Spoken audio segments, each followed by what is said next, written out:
été demandé de donner un résumé de ce que nous voulons apporter comme modification sur cette loi.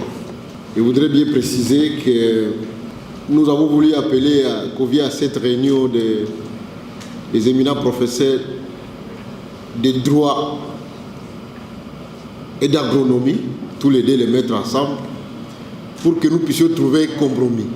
Cela parce que le président de la République nous a donné un calendrier très précis. Il veut que nous puissions régler cette question législative le plus vite possible pendant cette session pour que les choses avancent. Ça fait pratiquement depuis 2011 que la loi portant principes fondamentaux relatifs à l'agriculture a été promulguée. Et depuis ces jours-là, il y a des contestations de part et d'autre.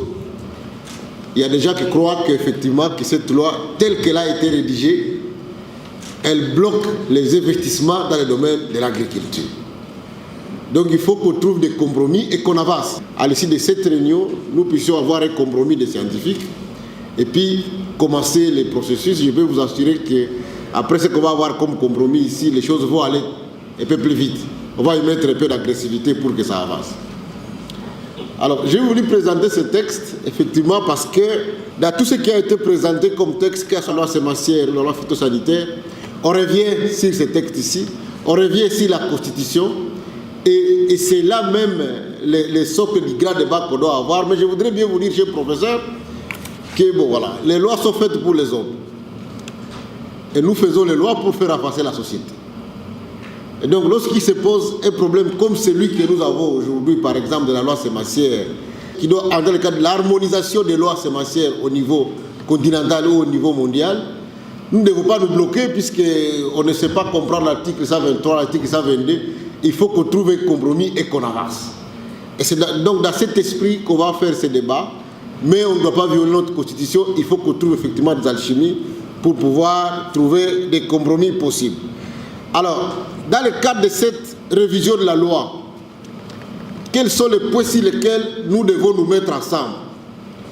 Dans le cadre de la vision telle qu'elle a été présentée par le chef de l'État, que nous sommes en train de matérialiser, quels sont les points qui sont en fait décriés comme blocage et que nous devons régler par cette révision.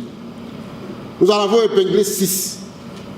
Le premier, c'est l'intégration des dispositions relatives à l'activité sémencière. En fait, des dispositions qui vont nous permettre de faire passer la loi sémencière. 2, c'est l'intégration des dispositions soutenant la mise en place de la loi phytosanitaire. C'est la création et la mise en place du cadastre agricole. Le point 4, c'est la problématique de l'acquisition des terres agricoles par les entreprises ou personnes physiques étrangères. Il faut régler, il faut trouver un compromis sur ça. Et puis, cinquièmement, c'est le fort développement de l'agriculture. Et puis, le régime fiscal. Alors, pour ce qui concerne la loi sémencière, nous devons prendre l'option de dire, voilà, on intègre les dispositions de la loi sémencière dans la loi portant principes fondamentaux, ou alors on décide de faire 3 lois différentes, mais toutes ces lois sont relatives, effectivement, aux principes fondamentaux relatifs à l'agriculture. Donc c'est ça là la proposition qu'on donne. Cela nous amènerait, pour ce qui concerne la loi sémencière, de pouvoir retoucher l'article 3, le point 11, de retoucher l'article 29 et l'article 30, tel que cela a été brillamment développé par l'orateur qui m'a précédé. Je vais passer directement au point du cadastre agricole.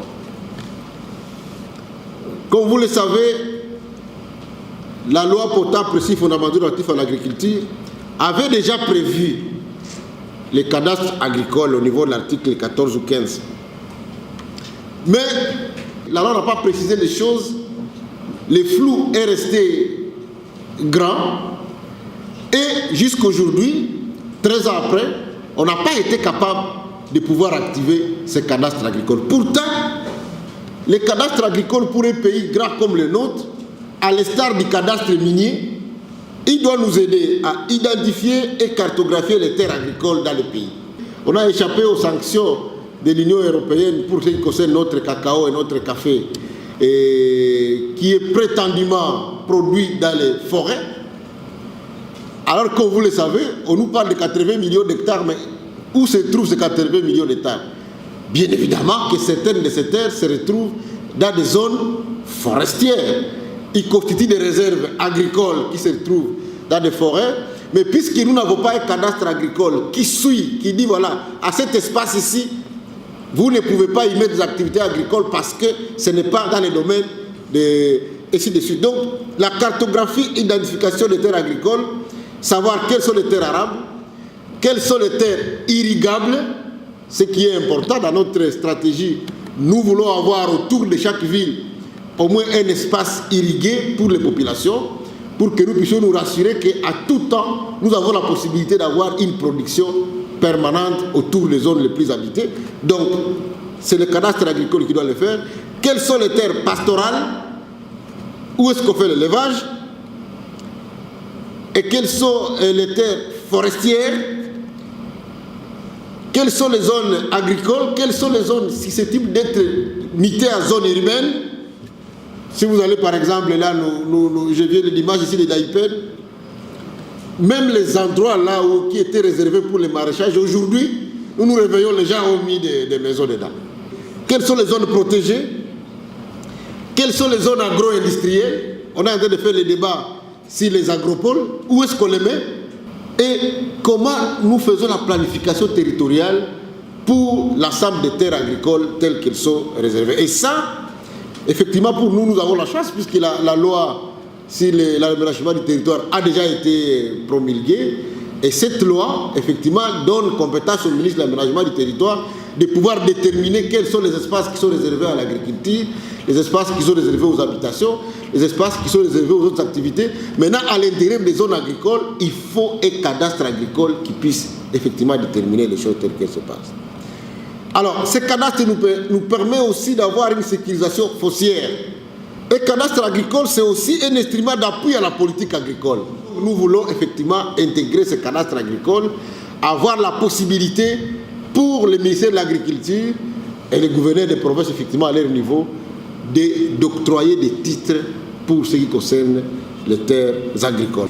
Il y a alors la question épineuse de l'acquisition de terres agricoles par les entreprises et personnes physiques étrangères. Alors, mais moi, je vous donne mon point de vue.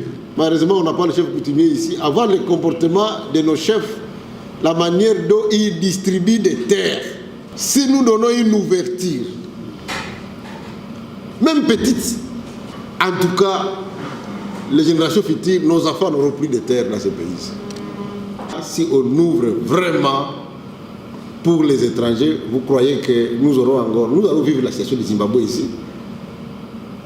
Donc je crois que, moi c'est mon point de vue, de protection de ces terres et les réserver uniquement aux nationaux, moi je crois qu'il peut être maintenu. Par contre, il faut que dans cette loi, nous puissions gérer ou régler la question relative à la sécurisation des investissements agricoles des étrangers, gérer la question de l'obligation des associés, soit aux Congolais, soit aux provinces, soit aux entités territoriales décentralisées. Moi, je crois qu'on peut mettre des limites. Qu'est-ce qui est à la portée de l'entité territoriale décentralisée? Qu'est-ce qui peut être mis à la portée de la province? Et qu'est-ce qui peut être mis à la portée du niveau national pour que nous puissions sécuriser les terres? On peut se retrouver, et on va se retrouver très rapidement avec les terres qui sont accaparées par une poignée de personnes. Et voilà. Il faut régler aussi la question des terres qui sont confisquées par des personnes physiques. Si vous allez sur les plateaux, ce n'est pas seulement sur les plateaux, dans d'autres endroits, vous allez trouver seulement des pancartes de ferme.